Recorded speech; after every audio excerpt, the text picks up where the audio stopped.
স্বামী স্ত্রী মিলন করলে বীর্যু বের হোক কিংবা বীর্যু বের না হোক, উভয় অবস্থার মধ্যে গোসল করা ওয়াজিব। কারণ এসিয়া বা স্ত্রীর সাথে সহবাস করছেন, নবীর ডাকে বেরিয়ে গেল, নবী তাকে গোসল করার নির্দেশ দিয়েছেন। কোন নবী তো তার কাছে জিজ্ঞাসা করলো না, তুমি স্ত্রী সহবাস করতেছো, তোমার বীর্য বের হয়েছে, এটা তো নবী জিজ্ঞাসা করা নাই। জিজ্ঞাসা করা ছাড়া গোসলের যখন নির্দেশ দিলেন, স্পষ্ট হয়ে গেল স্বামী স্ত্রী মিলন করলে বীর্য বের হোক না হোক, উভয় অবস্থার মধ্যে গোসল করা ওয়াজিব। বেয়াদবিম বারবার মাপ চাচ্ছি। গোসল কখন ওয়াজিব হয়, গোসল কখন ফরজ হয়, এ সাপ্তাহে হাদিস আল্লামা ইমাম পড়ারে কানা লজ্জা সজ্জা আল্লামা ইমাম আবু জাফর তাহাবি রাহমাতুল্লাহ আলাইহি সাপ্তাহে হাদিস আনছেন।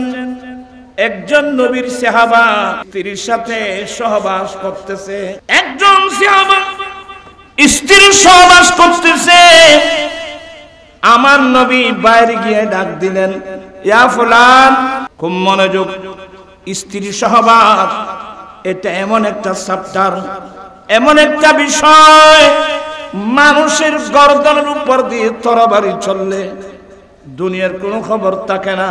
তেমন একটা বিষয়, ওই সাহাবা স্ত্রীর সাথে সহবাস করতেছে, এটা তো অবশ্য আমার নবী জানে, কিন্তু আমার নবী এই অবস্থায় বাইরে গিয়ে কেন ডাক দিলেন, ইয়া ফুলান। আমার ভাইরা ঈমানের মাস্তা শিখাচ্ছেন, একদিক দিয়ে সাহাবার অন্তরে স্ত্রীর মায়া, স্ত্রীর মোহাব্বত, অপর দিক দিয়ে নবীর মায়া, খুন ভালোবাসা প্রাধান্য। আল্লাহু আকবার। তোমার ওয়াজিন কেমন লিখুন। আমার নবী ডাক দিলেন, ইয়া ফুলান। ওই নবীর সাহাবা তো কোরআন শরীফ জানে, কোরআন আয়াত পড়ছে, একদিক দিয়ে আমার স্ত্রীর মায়া, অপর দিক দিয়ে নবীর ভালোবাসা। আরে কিসের স্ত্রীর মায়া, নবীর ভালোবাসার সবচেয়ে প্রাধান্য আগে।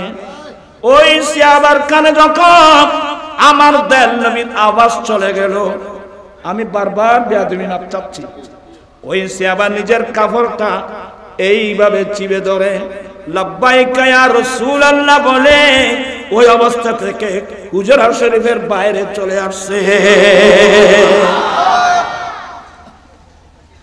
স্ত্রীর ভালোবাসা বেশি না নবীর ভালোবাসা? আল্লাহ, এই মাসলাইন শিখে ভাই গম করে আগে। ওই সাহাবা এভাবে কাপড় চিপে ধরে বেরিয়ে আসলেন, লাব্বাইকা ইয়া রাসূলুল্লাহ, চোখের দৃষ্টি নিচের দিকে। তা আমার নবী জানে না কোন অবস্থা থেকে আসছে, তো নবী কি বলল, লাআল্লানা আজালনাকা, ও আমার সাহাবা, সম্ভবত আমি তোমাকে তাড়াহুড়ার মধ্যে ফেলে দিয়েছি।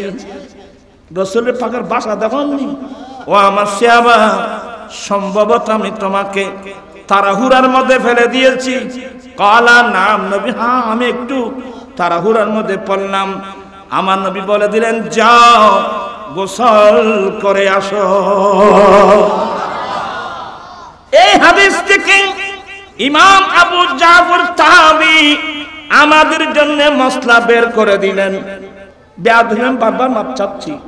স্বামী স্ত্রী মিলন করলে বীর্য বের হোক কিংবা বীর্য বের না হোক, উভয় অবস্থার মধ্যে গোসল করা ওয়াজিব।